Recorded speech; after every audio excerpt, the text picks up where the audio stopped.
Hello and welcome to the programme. For years, party conferences were usually dull affairs, long, boring speeches to the faithful, broadcast out of public interest rather than any appeal to the viewers. Well, it's unlikely anyone will think that about this week's gathering in Manchester. The Conservative Party is about to plunge this country into the unknown world of Brexit, and the characters leading us there would be worthy of any Netflix drama. I'll be speaking to the Scottish leader, Ruth Davidson, shortly, but first, here's Graham Stewart.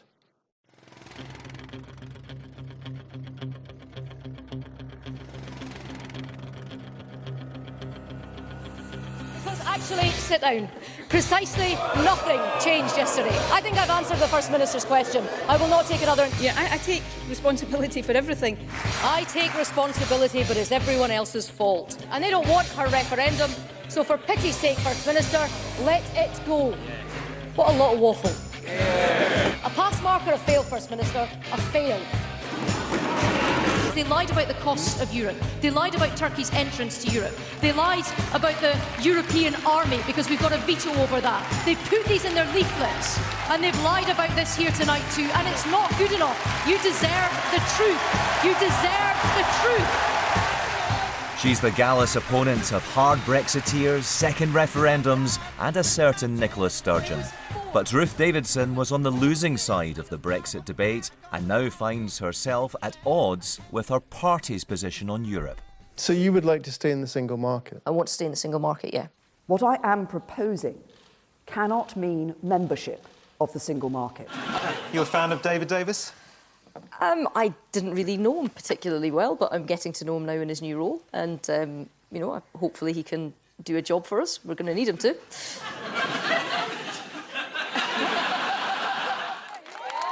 The UK government's changes to child tax credits, however, have been no laughing matter. The so-called rape clause, which came into effect in April, has been one of the toughest tests of Ruth Davidson's leadership so far.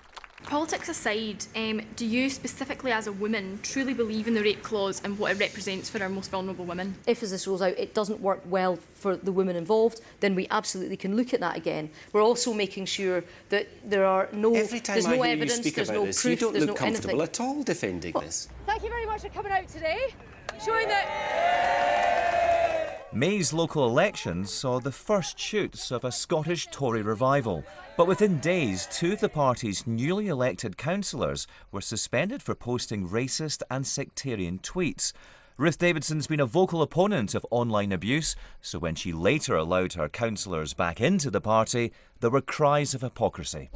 Are you following me around the street? Are you asking me a question or asking me a question? we're asking the same question. Journalists found the Scottish Tory leader unusually difficult to get a hold of on that occasion, but Miss Davidson was clear where she stood on the matter. It was wrong, and if their behaviour doesn't change, they are out. But we've got to allow people the opportunity online to change. But Councillor Robert Davies refused to apologise, and his membership of the party was terminated this week. Indie Rep 2, no more. The general election result halted the nationalist surge, with 13 Scottish Tory MPs elected, in theory giving them more influence in Theresa May's government. But the Prime Minister's deal with the socially conservative DUP was a difficult one for Ruth Davidson to swallow as a strong advocate of gay rights. What I spoke to the Prime Minister about yesterday was the need for a categoric assurance that talking with the DUP would not result in any rollback of LGBTI rights in the rest of the UK, because as the Conservative Party, we are the party of equal marriage, we introduced it to the House of Commons, and also that we would use our influence to try and advance LGBT rights in Northern Ireland. Ian Paisley Jr. said he was... Ian Paisley, sorry, just this one. There was a soldier, a Scottish soldier, who... After leading her troops out of the political wilderness, Ruth Davidson now finds herself second favourite among party members to succeed the Prime Minister Theresa May. Second, that is, to the Foreign Secretary Boris Johnson. But this tough old bird, as she once described herself, seems for now content to do battle closer to home. Well, shortly before we came on air, I spoke to Ruth Davidson, who's in Manchester for the Conservative Party conference. Well, before we get on to the politics down there in Manchester, there are reports up here this morning that the Scottish Government has decided to ban fracking. And I just wanted to get your reaction to that. I think that there's been a pretty big level of hypocrisy from the Scottish Government in the past on this issue. They say that fracking is perfectly well to be done elsewhere. It's done in America, and people take gas out the ground and put it on ships and take it to Scotland in order to be refined, but they don't want it to happen here. And when we've lost 60,000 jobs in the North East, people with transferable skills, where we've got the best oil and gas safety record anywhere in the world, we've got the best rules and regulations. The idea, and the chief scientist for Scotland has said that there are positives to this, the idea of a blanket ban rather than our position where suitably cited and where there's local and community approval for it, I think it's disappointing. We could have had a second gas boom for Scotland. Now, in the little package we have running before this interview, which you haven't had the chance to see, but we have the glorious sight we have the glorious sight of you in an interview you did with me, I think last year, saying you wanted to stay in the single market. Do you still want to stay in the single market? Well, I consider every interview I do with you a glorious sight, Gordon. But apart from that, I've said right from the off that as a centre-right politician, I believe in free trade. I want Scottish and British businesses to be able to trade freely with our friends in Europe and the rest of the world. And I'm happy with the fact that before now, it had been within a single market context, but the Prime Minister says she wants that to be a free trade agreement. The outcome is the same. It's free trade for Scottish and British businesses. And in terms of the mechanism that gets us there, I'm less hung up on that I am on the outcomes, which is making sure that Scottish and British businesses are able to trade freely across Europe and across the rest of the world. So it doesn't have to be membership of the single market, but you would want to see something that was identical in all but name to being a member of the single market? Well, the Prime Minister made this clear all the way ago back in January, initially in her Lancaster House speech, when I think the phrase that she used was that the government's position is that they want us to get to a state where British businesses are able to trade with and operate within the single market. Now, that's, she wants to use a free trade agreement as the way in which we get there. That's the outcome that we all want, the entire cabinet. I believe the entire country is united behind her in that. And in terms of quibbling about what the mechanism is, then, I don't really think there's much of a fag paper to put between us. Now, you were saying yesterday that you were criticising people who were over-optimistic about Brexit. Everyone, needless to say, interpreted that as an attack on Boris Johnson. Let's not... Apart from Boris himself, who very kindly texted me yesterday morning to say that he thought the Times was making mischief and that they would have written that headline no matter what I said. And I wrote back saying that I think they probably wrote that headline before they even conducted the interview. Right, so you don't want to criticise Boris in any way? Well, what I said was, actually I was talking about commentators, and if you read the piece, it says... Davidson says this isn't about Boris Johnson. I was pretty clear about that. But there are commentators out there, and kippers and commentators and all the rest, that are glibly saying that, we just leave and it's all fine. And the point that I was making is that this is the most complex negotiations that we've ever had, that it takes serious people to do serious work that is going on right now. Some of the industry and effort and application that our civil servants are putting in under the direction of Davis is absolutely astonishing and superb, and that we're making real progress. Right, you weren't criticising Boris on that, but Boris has come out over the last 24 hours with another intervention of what he sees as minimum conditions for this transition period. For example, he said we shouldn't adopt new laws in the European Union during that period. If I understood Theresa May correctly, she's just said in an interview with Andrew Marr that we probably would adopt laws during that period. He said that, the transition period... No, because I watched that interview. I watched that interview, Gordon, and what she said was, well, that's part of the negotiation. Now, what we need to do, and what the Florence speech was about, was unlocking stage 3 of the rounds of negotiations for Brexit that are going on over in Europe right now. We have put on the table that we want to ensure that we have a transition period that looks the same as membership does right now, so that businesses don't have to change twice. Okay, I understand that. But in terms of whether it's no, and this is important. But in terms of whether we then ship in things that we might not, sign up to later, that's all part of the negotiations. Okay. And I think the Prime Minister was absolutely right to call canny on that. What I was going to ask you was about cabinet responsibility. I mean, arguably, the criticism of Boris Johnson should not be the content of what he says about Brexit, but the fact he keeps coming out with these things and calling them conditions. Now, he is the Foreign Secretary. He is a member of the cabinet. Surely you can't have cabinet government where you've got someone like Boris who thinks he can just go off on a loner whenever he feels like it. Well, the thing about having secretaries of state and people that are in charge of briefs, Gordon, is that they absolutely are empowered to talk about the area under which their department operates. Go on. Well, I mean, that's like saying that you can't have the education secretary talking about education, or you can't have the communities and local government secretary flying a kite over how we can get to build more houses. I don't see it as a legitimate criticism. So it's perfectly legitimate for Boris to say that the transition period, for example, the transition period should not last a second longer than 2 years, and to say we shouldn't adopt any laws the European Union makes, even though the Prime Minister has just said that should be a subject for negotiation with the European Union. Well, look, I think the reaction yesterday to what I was saying is a prime example of how the media are wanting to make divisions where there are none. The entire cabinet, and although I'm not a member of the cabinet, I'm also a member of the senior Conservative team, but myself, others and the entire cabinet stand behind the speech that Theresa May made as a blueprint for our way forward. Now, of course, the other EU 27 will want to negotiate some elements of that. Of course, there has to be agreement. But in terms of setting out the UK position, it was clear, it was direct, it moved the argument forward, and it got a warm response in Europe. And I think that that's a positive. And myself, Boris Johnson and everybody else is right behind the Prime Minister in that regard. Would you rule out a second referendum on Brexit? Yes. Why? Well, I think my experience in Scotland shows that if you decide that something is so important that you take it to the populace, you don't just have it as a representative democracy decided in Parliament. You lay out all the arguments, you have the debate, you ask people to vote for it, they go to the polls in record numbers. You don't just get to rerun it every time you want to change your mind, because that's what the SNP's been trying to do in Scotland because of independence.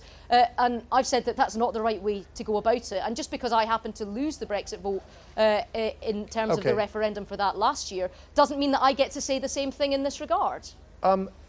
You mentioned the independence referendum. You've been saying now for well over a year that Nicola Sturgeon should stop saying she'll have another independence referendum and get back to the day job. Would you now accept that she has in fact taken your advice and done that?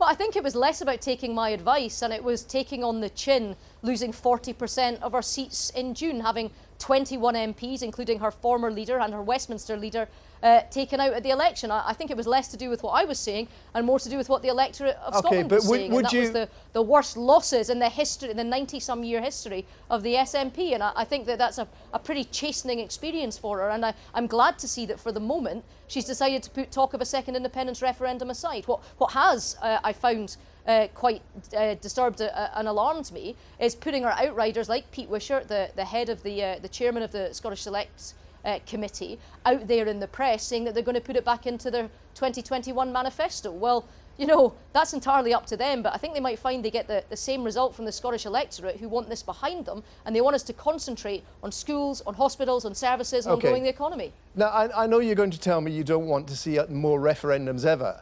But is it now your... Yeah, no, never. I don't want to be part of any of them. I've won one, lost one. I'm going to retire on an even keel if that's all right. Thanks, Gordon. Is it now your assumption that another independence referendum is now just off the agenda, at least until after the 2021 Scottish election?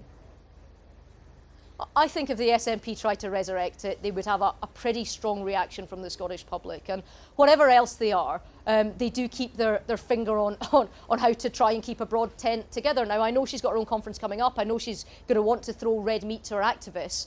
But that result in June, you know, I think that put any talk of a second referenda on the back burner. And well done, the Scottish public. Well done to make sure that there's a plurality of Scottish voices in the House of Commons, that we can put that on the back burner, we don't have it hanging over us, and we can actually get on to the day-to-day delivery of services and the economy in Scotland. But there are implications because of Theresa May's new policy of a transition deal, aren't there? Because the British government's argument was always there shouldn't be another or they wouldn't allow another referendum in Scotland until people in Scotland had a chance to see how Brexit works. Now, there's going to be no Brexit in any meaningful sense, is there now, until 2021. So presumably that would affect the way the British government views this.